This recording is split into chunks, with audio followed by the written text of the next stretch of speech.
Hello, everybody, and we are going to do Ignite Elemental Session 3, which is on open houses. Last week we did marketing. Week before that we did the prospecting and how those two tie into each other.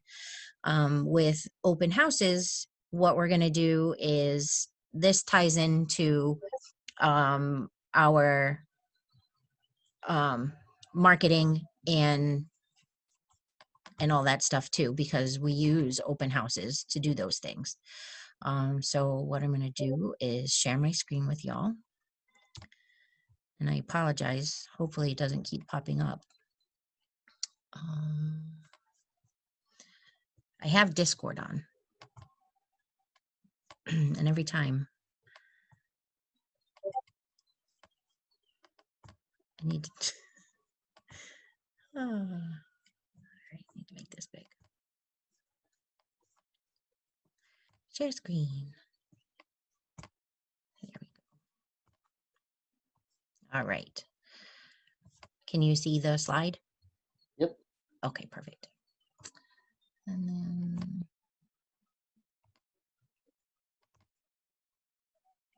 yay.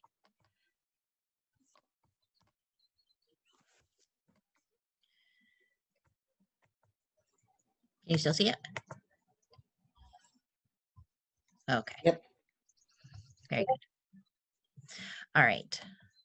So doing open houses is actually a part of lead generation. So we want to do open houses to gain more people, not just to sell the house that we're doing the open house for. All my big notes. And there's 3 P's to open houses. You want to prepare, prospect, and pursue. So those are the 3 P's that we're going to touch on later. The benefits. Who can tell me benefits about an open house? And participation goes a long way. You get to meet buyers firsthand, straight face to face. Yep. So you're not only working for the seller during an open house, you're also, prospecting stuff. Nice. Exactly. That was the other P, prospecting. I couldn't say that earlier. So prospecting. So prospecting and marketing, one costs us money and one didn't. So what's great about open houses is this doesn't cost you any money to do, right? If it's your listing, you only had to invest maybe just buying signs and then some flyers if you're going to do, walking the neighborhood, or if you're going to send out mailers or stuff, but you have minimal investment when you're doing an open house.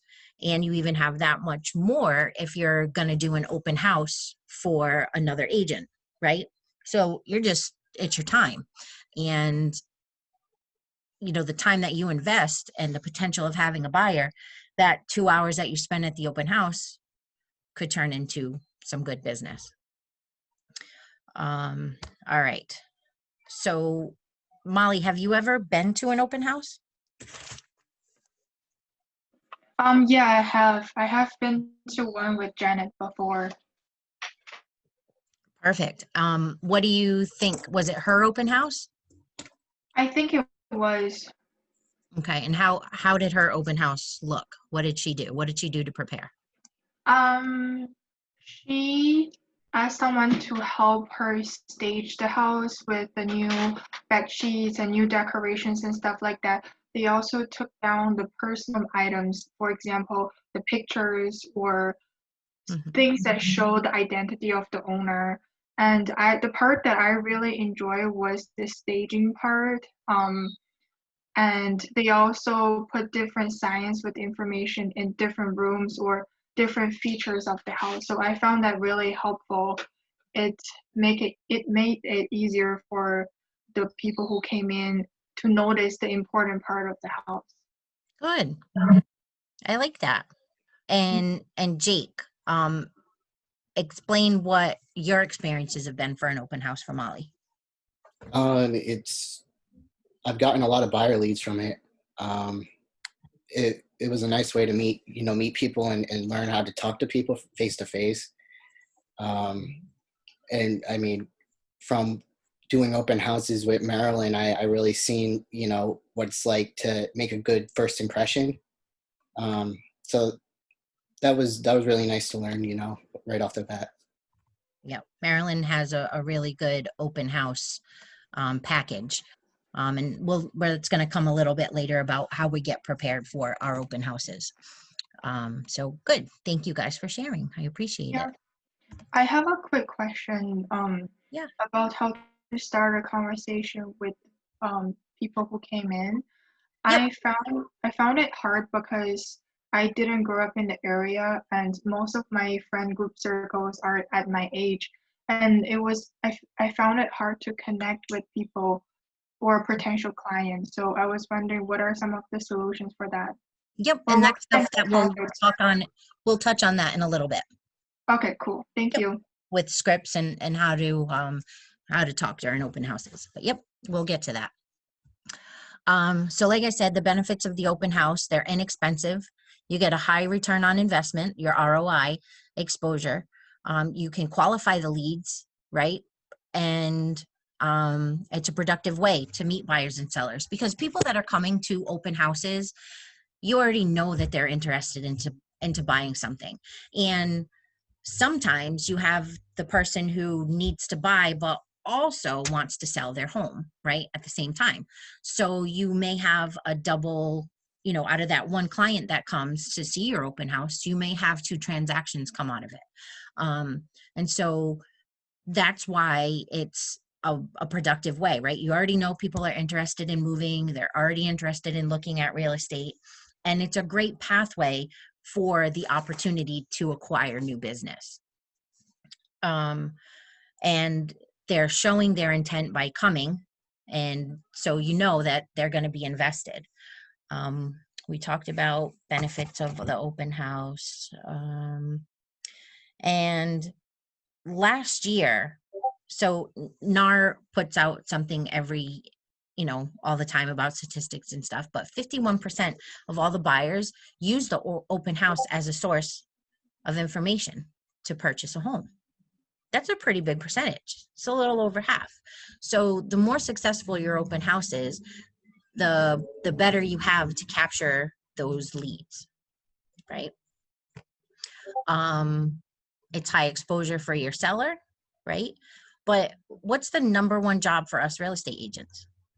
The number one thing.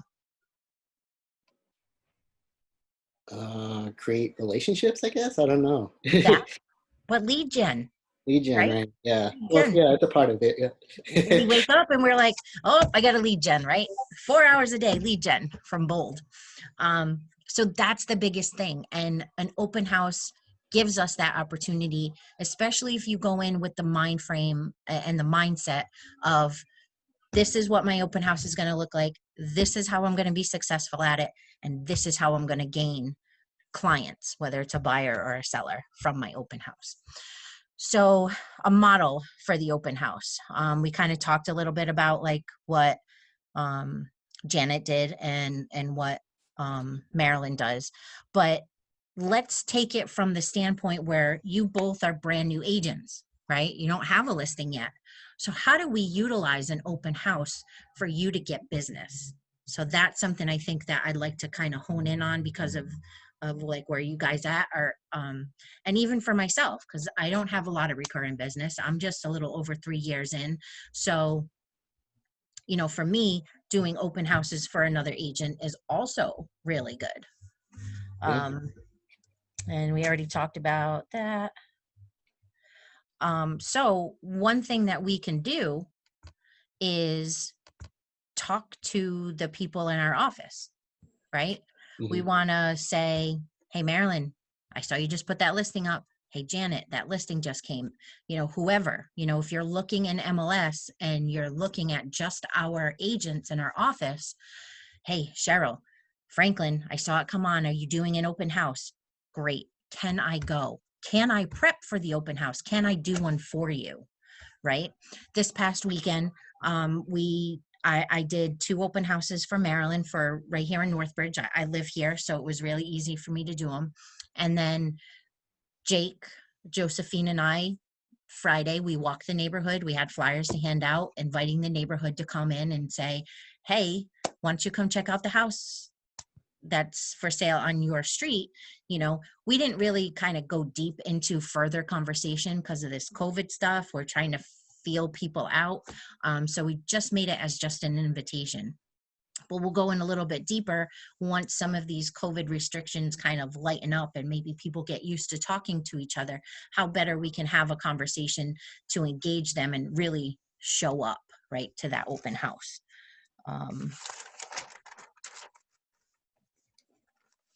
So prospecting, right? That's what we want to do. So the 3 Ps, like I talked about: prepare, prospect, pursue. So when we're preparing for the open house, we want to make sure we have everything rare. Just like Molly said, we want to make sure that the house is staged right. It presents well. We want to make sure it's in a good location. We want to make sure it's got a lot of foot traffic. You know, you don't want to do an open house for something that's out in the middle of the woods, right? Because you're not going to have a lot of traffic. So you have to be smart on which homes that you actually do an open house for. Maybe every listing you get, you don't want to do an open house because of the location, right? Or even sometimes the condition of the house. And if the seller isn't willing to, you know, clean up, get that dumpster to empty out the basement, you know, there's just things that, you know, it's just not going to present well, and it may not do you any justice to do it. So, you know, you still have to be mindful for that. Not every listing should have an open house. Right. I had a home in Franklin to sell, and I called it my birdhouse, and it really needed a certain type of buyer. So it wasn't really the greatest house for me to do an open house, right? Because people are going to see the price and be like, oh yeah, that's a great price, but holy cow, does it need work? So I would have wasted my time, and time is precious, right? So I had to use that energy into a different source. So prepping for the open house is really important.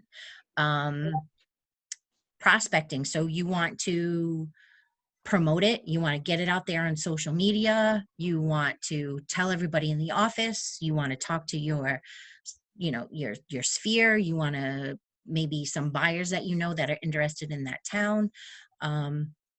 Maybe have some other, you know, your co-marketing, right? So let's say we're co-marketing with somebody, whether it's a lender, a home inspector, anything, right? Anyone that you think you can co-market with, then you should be able to, you know, to add that to it. And then pursue. So when we say pursue, what do you think that means? When I think of it, I think of follow up after the open house. Right. Exactly. So when these 3 Ps of an open house: prepare, prospect, and pursue, they're pretty simple when you start breaking it down and thinking, right? You got to prepare it, make it the best thing, make sure it's in the great location. You're going to get foot traffic. You're putting up your directional signs, and you're getting the word out. Prospecting, you're making that conversation. You're talking to the people that show up, you know, how are you? What are you looking for? You know, what's happening? And pursue, afterwards, you're going to find out if they're interested by calling, following up. How did you like the house? You know, was it for you? No. Why? What did you like? What did you not like?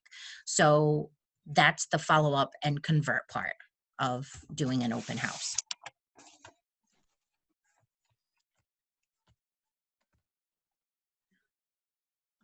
Making the phone call. So again, we have the do not call list, but just be smart. Don't spam people. And if they're signing up for your, you know, signing up at your open house, it's not really violating anything.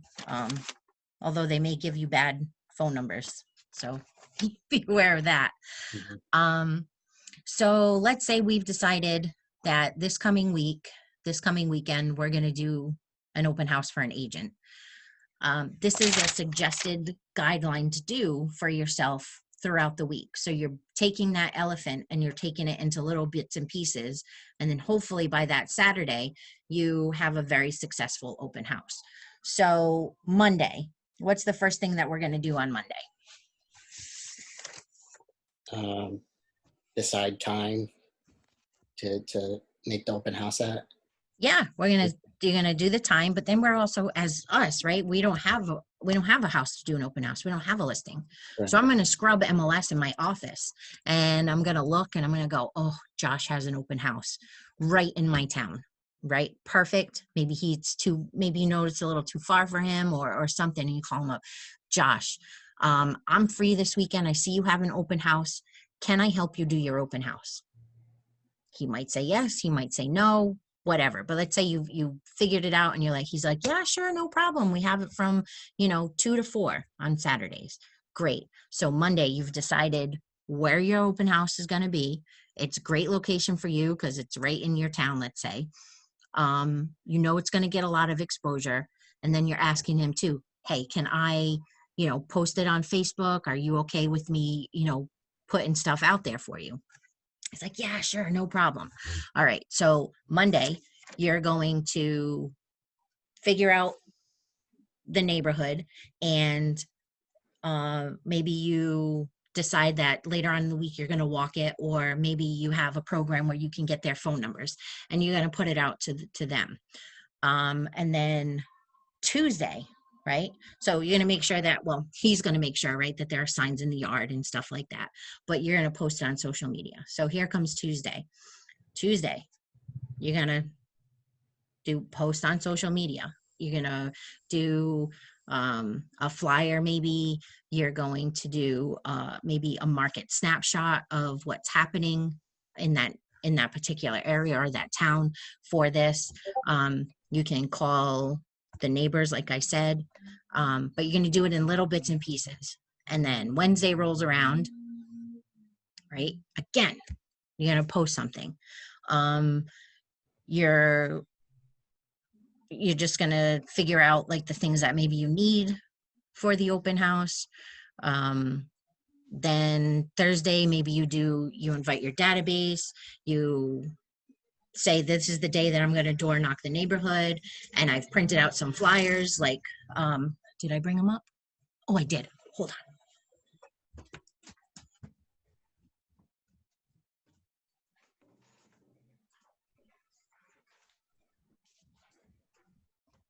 So like I said, Molly, Jake, Josephine, and I, we went and we walked the neighborhood, and then I created a flyer, right? So it says you're invited to that, and these are your people. And this is what we handed out while we walked the neighborhood. Very simple. Huh? Why is it important to walk the neighborhood and call 25 neighbors? It's just a tactic. It's a mark, and like how you're going to get your name on there. You want your neighborhood engaged, because maybe they've been thinking about selling and they just haven't said anything yet, or they don't know how to do it. And just having that initial conversation of them going, oh, you're listing it down there? I've been thinking about listing it, listing my house, or I want to sell. So you're just opening up a conversation. And if you have a good conversation, then that's someone that you want to follow up with later, right? And that would be like, all right, so this address wanted to talk more. I'm going to send them a note. It was so great talking to you the other day. Maybe you talked about they were changing the paint color of their house because they were thinking about selling. If you want help, with a painter, I have somebody. And so you're offering up more value than just, I can help you sell your home. I see. Here's the painter we talked about. I hope that he works for you, and that. Friday again, posting it out there on social media, and then Saturday, a successful open house. It seems like a lot of work, but if you systemize it, and every time you do an open house, these are the things you're going to do every morning when you wake up, or at such a time of day, because we're time blocking now, right? Because we found that time blocking actually keeps us on task. And if it's not in our schedule, it doesn't exist, right? So that's kind of like how you can set yourself up to have a good open house.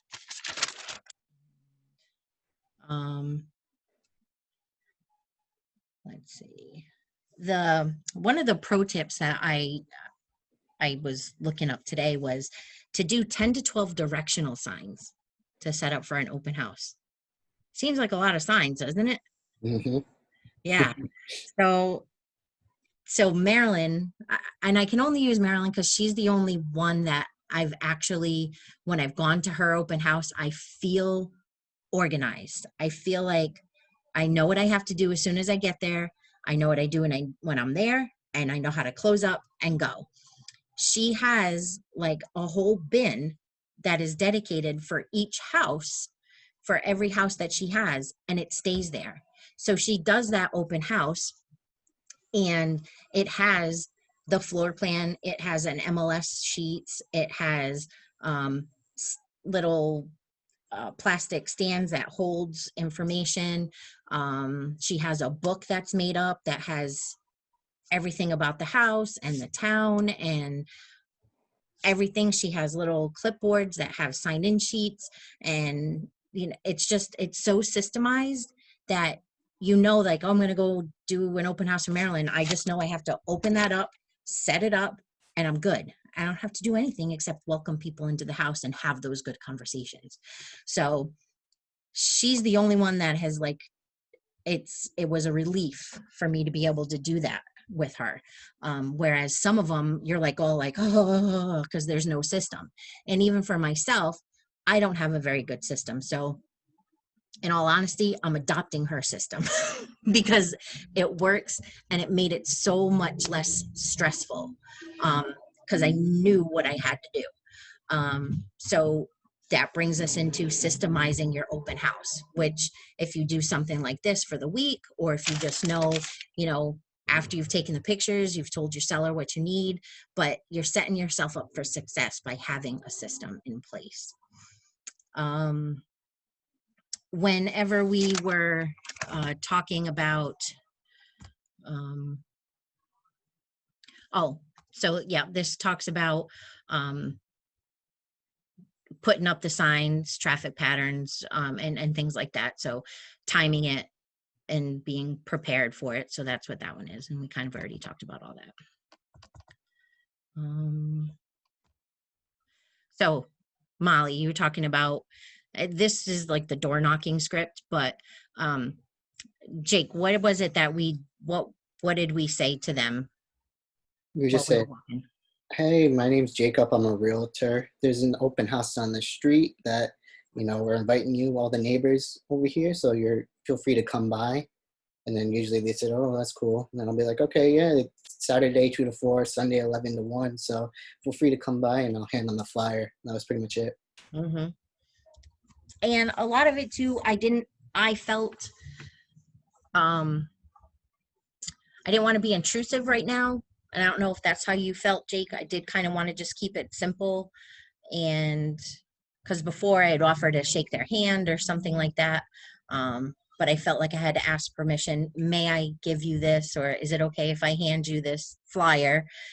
Because people are, have different attitudes and thoughts about the COVID thing that we're going through. So that's why I kept it simple. But what the conversations that we can be having to make them a little bit longer, and maybe get some information about that homeowner, would be, and we use the address. So one thing that I noticed while I was prepping for the class was that they said using the owner's name. So like, hi, the Smiths are, we're having an open house for the Smiths this weekend. We're walking the neighborhood to see if, you'd be interested in coming. Please feel free to bring, friends or family or anything like that, that you may think are interested or that want to be in your neighborhood. And following up with, what is it that you like about your neighborhood? And so they'd start, now it's like a time for them to relax and start, they're not so, oh my God, this person just knocked on my door. But now you're asking them for, information about the neighborhood and what they like about living there, which will help you in the open house too, because now you know a little bit more about the neighborhood. So it's kind of like a double-edged question. Like you want them to loosen, but then you want to find information about what they like. And maybe they might say what they don't like, because that's also a possibility. And then saying like, if you were to sell, where would you like to go? And then you find out, oh no, I love living here. So, all right, well, they're not going to want to sell their home. So having those follow-up questions is what some of the people suggest when you're door knocking for open houses. We didn't do that because I just wasn't sure if it was something we should do. Did you feel that way, Jake? A little bit. I know a lot of people were hesitant just to open up the screen door, just to Right. talk. So, I mean, I feel like there's nothing stopping us from following up anyway and Mhm. continuing the conversation, at least trying. So, we Right. can always resend a note and be like, hey, I handed you a flyer the other day. Just wanted to know how things are going. Just Mhm. Exactly. Right. stuff like that. Yeah. And then here's using our social ad campaigns for prospecting.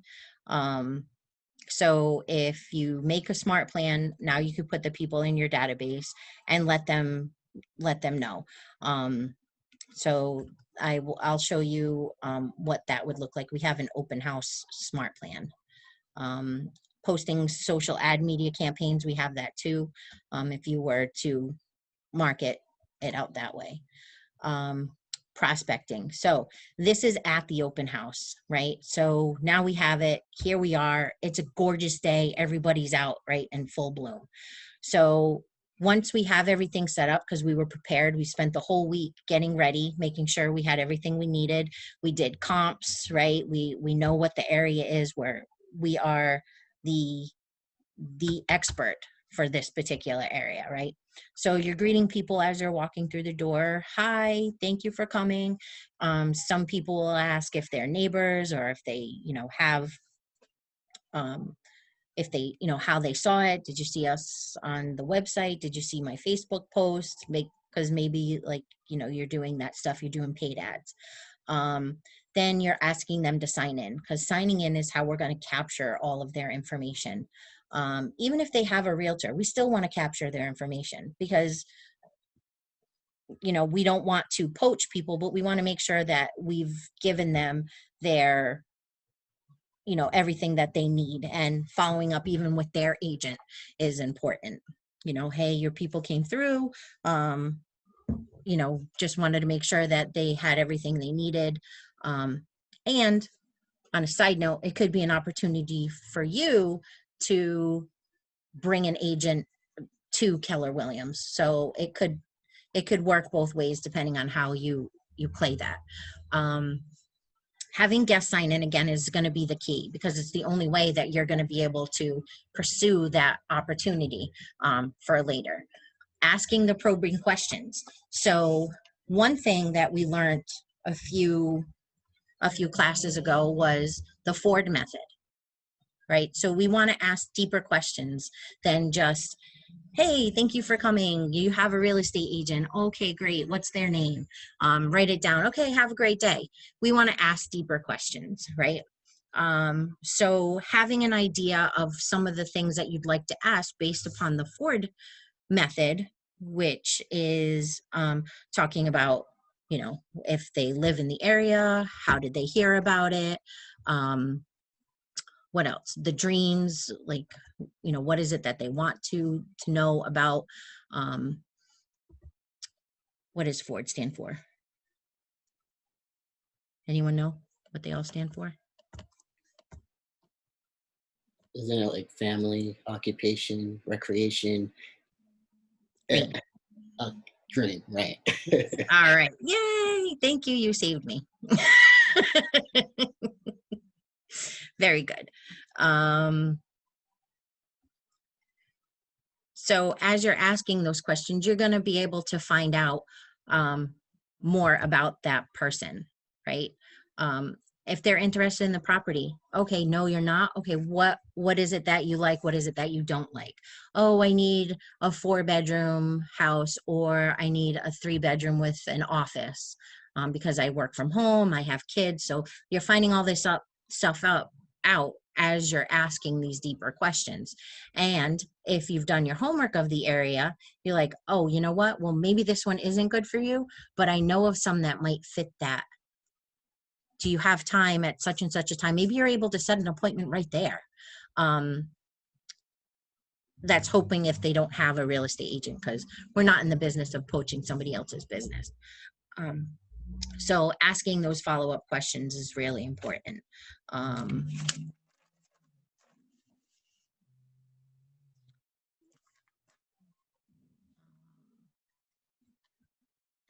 And, you know, having the information there, showing them the neighborhood snapshot, you're providing value. We have our, we have a smart plan for open houses.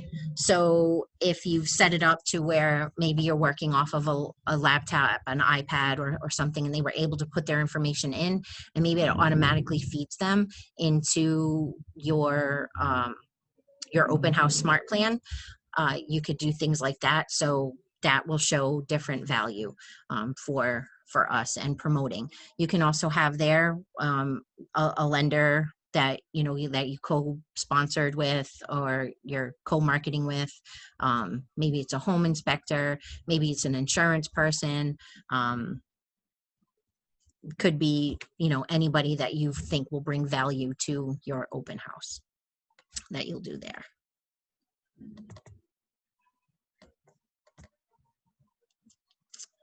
Capturing the lead. So again, having the sign-in sheet, or if you're going to put them, into your database straight away, that's going to be key.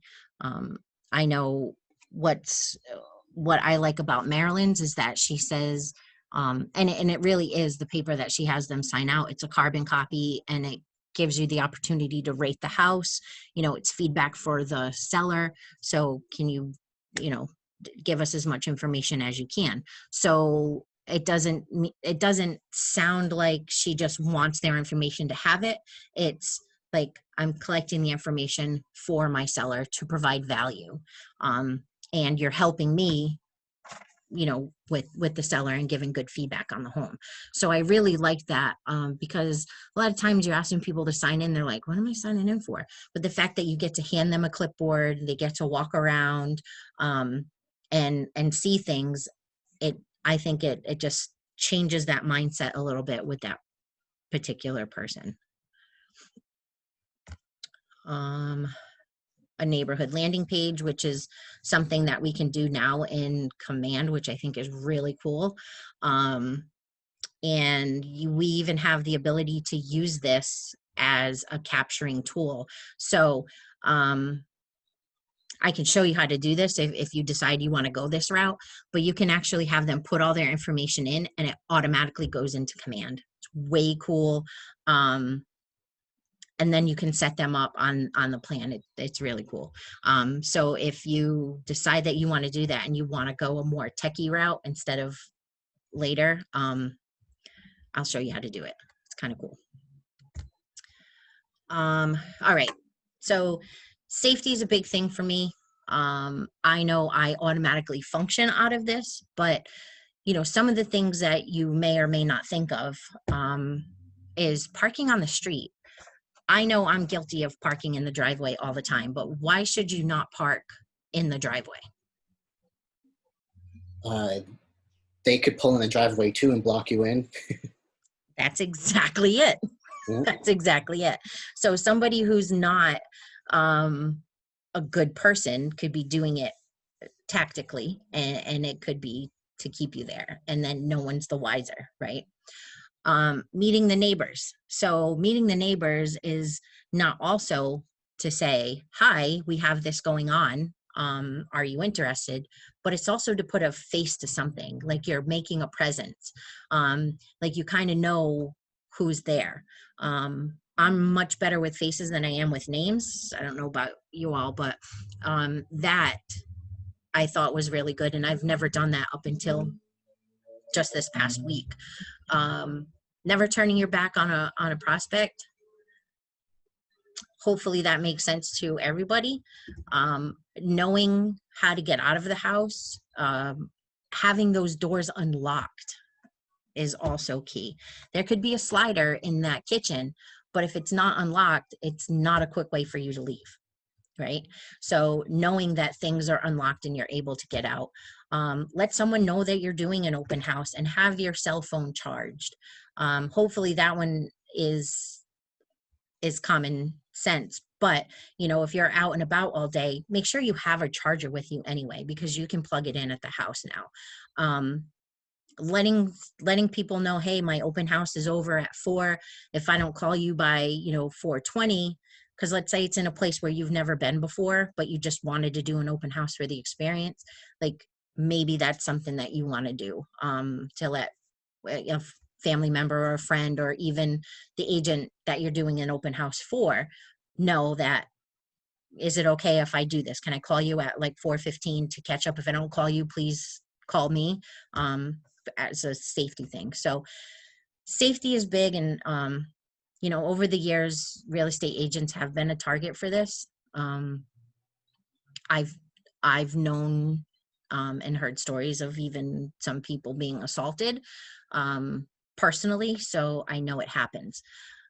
And having your wits about you and knowing what to do is important. But most of the times, and for us, a lot of people do, like, there's 2 people there. I like that, because then you have numbers and then you're less to be victimized. But let's pray that this never happens. But knowing these things and doing these items will help you be more mindful and hopefully prevent anything bad from happening.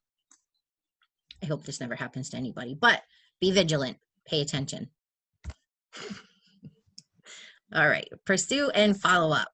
So this is where now we've talked to them, right? We've made a connection, and now we're putting them in our database, right? Because that's where they sit. So hopefully, we have a good number, a good email address. We set them up on the smart plan for open houses. We have like the 8x8, so that's contacting them 8 times within 8 weeks with certain information. So that's somebody that you want to do. And then we're gonna really weed them out too. Are they ready now, or are they ready 6 months to a year from now? And it's okay if they're in that latter category, because we need to fill our pipeline, and we're going to keep in contact with them from now until they're ready, and we're going to be on top of mind. And that's the purpose of doing this. So maybe they just started dipping their toe in and just finding out that they might be ready. So it's cultivating and knowing what's happening. Hopefully we get the ones that are, I need something now, I don't have an agent, and I need help. But this isn't the house for me, but can you help me someplace else? So hopefully those are the ones that are also coming too. Best practices. All right. Who can tell me what some best practices for an open house would be? Making sure everything is clean. Mm-hmm. Making sure your signs are all correct and all out and presentable, so people can see it. How about dress nice too, right? Oh yeah.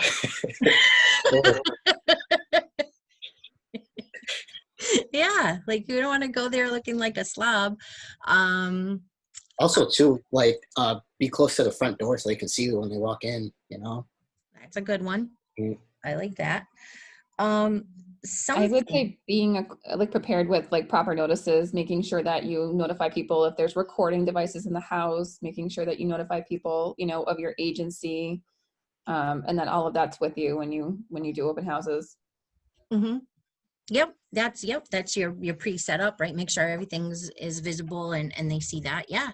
I never liked the name tag thing, but Marilyn's getting me on board with it. So the name tag thing I think is pretty important. It does set you aside from everybody else. I've always dressed nice for open houses. So that wasn't an issue for me. But if you're someone who feels like, you know, my jeans and a nice shirt is good enough, well, maybe you should step it up a notch, right? And be a little bit more professional. Wear slacks instead of jeans. But one thing that when I was scouring and again, getting prepped, offering a gift or a raffle, I thought was pretty interesting. So it would also hopefully get them to not give you a fake number or a fake email address, right? Because people want a raffle and people want to win. And so let's say you have an open house and it's 2 days and it's a super successful one. And so let's say you have like 30 and like 25, right? Each day you have that many come in. One thing though is that you want to make everybody a winner because you want them to, so if you're given like a $5 Starbucks card or something, or Dunkin' Donuts or wherever, right? Panera, you put it in your head going, you know what? Everybody's going to do it. So I'm going to send it to everybody. So hopefully they put all of the right information in there and then yay, right? Because everybody wants to win and then they're going to remember that. So I thought that was kind of a cool thing. Another person that might be good to bring to your open house is a stager. So let's say you have, and I did this with one in Framingham, Melissa and Carrie came to it because they staged it for me. And it brought about good conversation. So if a seller happens to come by and they're like, wow, this looks really nice, you can go, because my person here who owns this business did this to make it look like this. And that's why it looks so busy, because the pictures are fantastic and they did a great job doing what they do. So I thought that was pretty neat. Another thing that I was, again, when I was searching, was a scavenger hunt in the house. I don't know how you could make that work, but I thought it was pretty neat, finding certain things, and you get entered into a raffle that way too.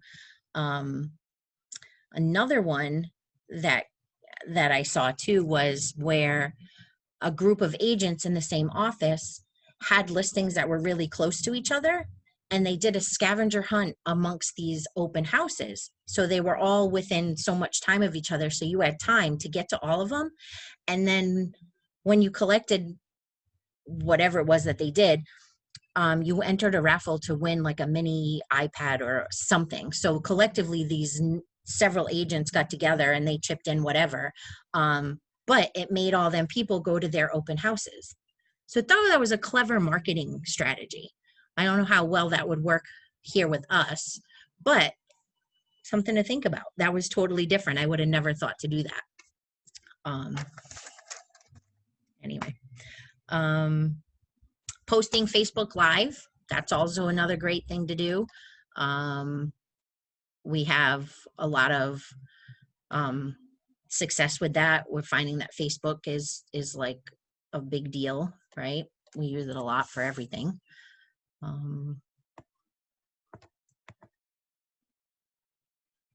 Oh, so we were already talking about this. Don't. What should we not do? Hopefully these are also common sense, but don't have valuables out. So make sure too that your homeowners are putting away their valuables. And that goes from jewelry to also even prescription medication. You'd be surprised. Early on during this COVID stuff, people were stealing toilet paper and paper products, hand sanitizer, soap. So I know that was like a big thing in the beginning of all this, and it may have, dwindled down. So eating messy meals or having messy snacks is probably not a good thing.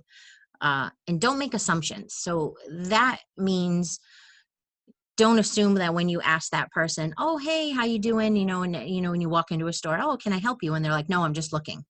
Oh, no, I just decided to pop in.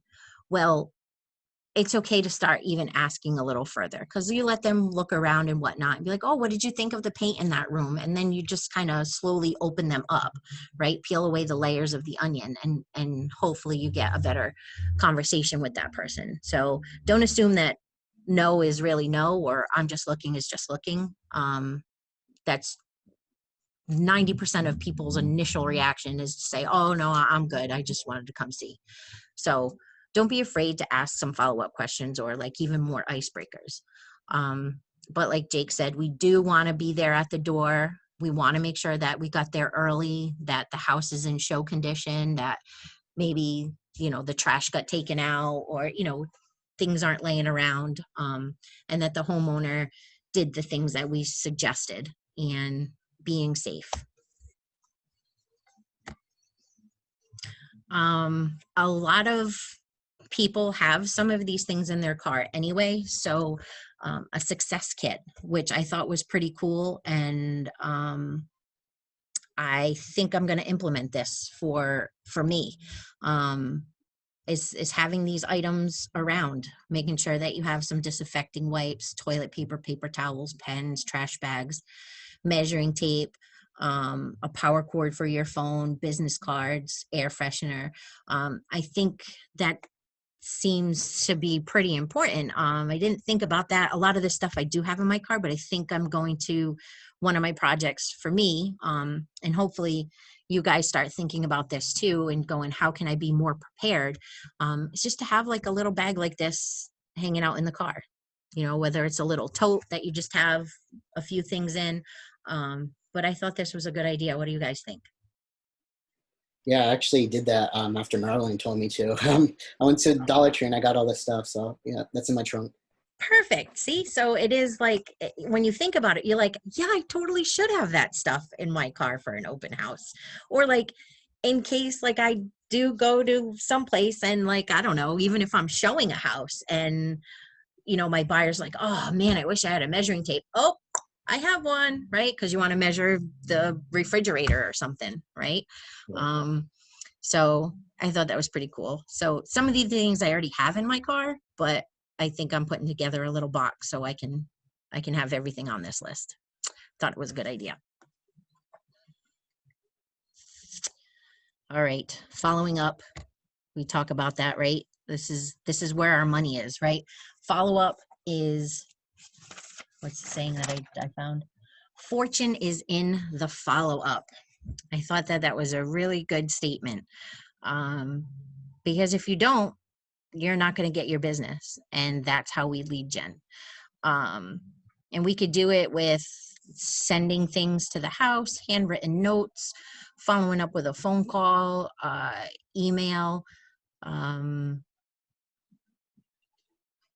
know, what else could we do?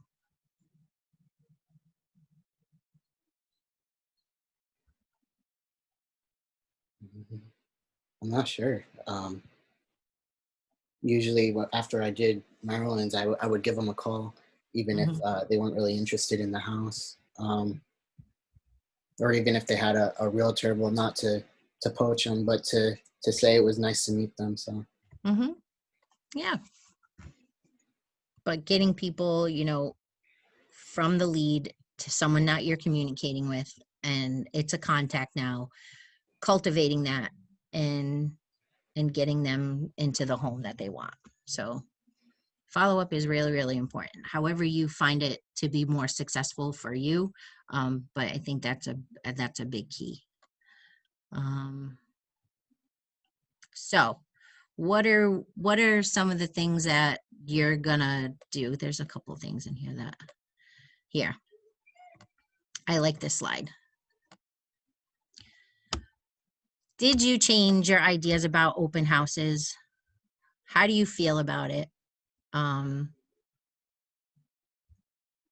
Thoughts, ahas, anything? I like that raffle thing, the idea that you brought up. Really cool. I've never heard that. But that sounds pretty cool, you know. And yeah, you know, it's really easy to get a $5 Dunkin' Donuts card. So yeah, that's what I thought too. And so like, yeah, let's do a little math. So let's say if you like everybody wins. So lately there's not that many people coming to open houses right now, but let's say you have a 30, you spend $150 if 30 people come through your open house, you know, $5 a piece. Is it worth it? I don't know. Could but be. something to think about. Or if you're giving about, let's say you do a couple bigger ones, and it's maybe not $5, but let's say, it was $20 one and you had 3 of them to give away or something, Right. might be worth it to some Yeah. people. And they'd put down their real information, right? Yeah. Yeah. I remember we were talking about that before, and Josephine brought up something saying that if you repeat their phone number to them, but you say it wrong and they correct you, then they gave you the right phone number. And if Yes. they didn't correct you, then obviously it's a fake number. Right. Yeah. That could be an easier way to get some right information. Yeah, that's a good one. But preparing for this, it got me thinking about like that little, care package box thing in my car to make sure that I had that stuff. And I wish I would have done it when I was really more actively selling than I am now. But I think I'm just going to do it to be prepared. Because you never know what the future is going to hold, right? Right. So I like that. And I'm really adopting Marilyn's idea about an open house where a box stays there, because I can't tell you how nice it feels to not worry about gathering everything I need to go to the open house and thinking I forgot something. So I think it's amazing that that's there. Right. And I just got to open the box and put everything out. Mm-hmm. So that makes me feel really at ease.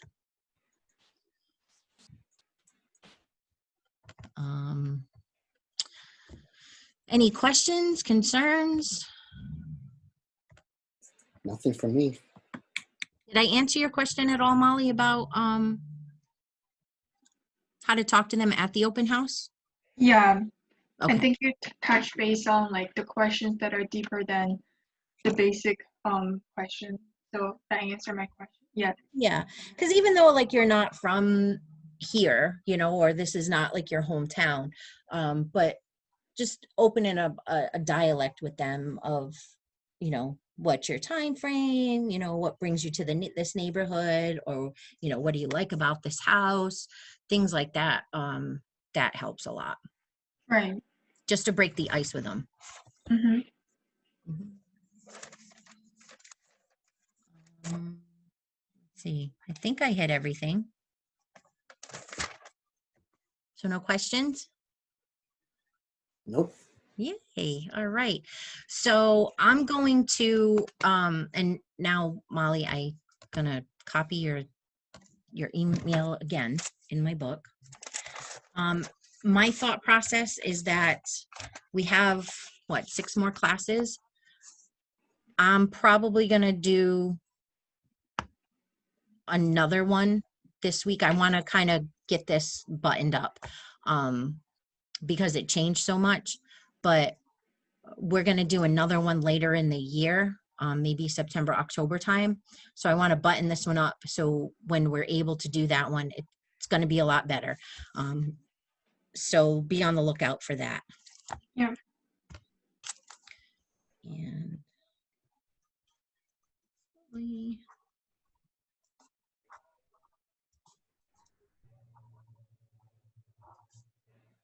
perfect. And I will email all that to you, okay, Molly, so that way you'll have it. Thank you so much. You are so welcome. If there isn't anything, then I would like to wish you all a good evening and thank you for coming. It was nice having you guys here. Thank you. But you have my information, and if there's anything you need, let me know, okay? Yep. All right, Thank guys. you. Thank you. Have a good night. You too. Bye. Bye.